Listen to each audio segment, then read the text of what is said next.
ঢাকাই সিনেমার চিত্রনায়িকা পরীমনির ছেলে শাহীন মোহাম্মদ পূর্ণর চতুর্থ জন্মদিন ছিল 10ই আগস্ট। প্রতিবার জন্মদিনে ভিন্ন ভিন্ন আয়োজন করেন পরীমনি। এবারও তার ব্যতিক্রম ঘটেনি। নানান আয়োজনে পালন করা হয় পরীর ছেলের জন্মদিন।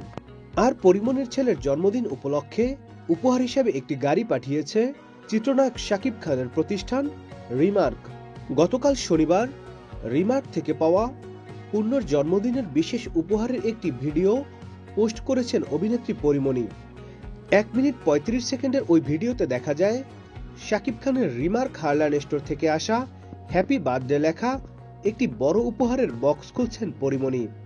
আর সেই বক্সে ছিল একটি লাল রঙের গাড়ি।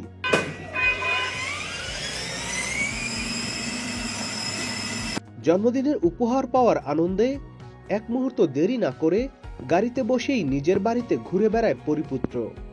2022 সালের 10ই আগস্ট জন্ম হয় পূর্ণর। চিত্রনায়ক শরীফুল রাজের সঙ্গে সম্পর্ক ভাঙনের পর ছেলেকে একাই সামলাচ্ছেন মা পরীমনি।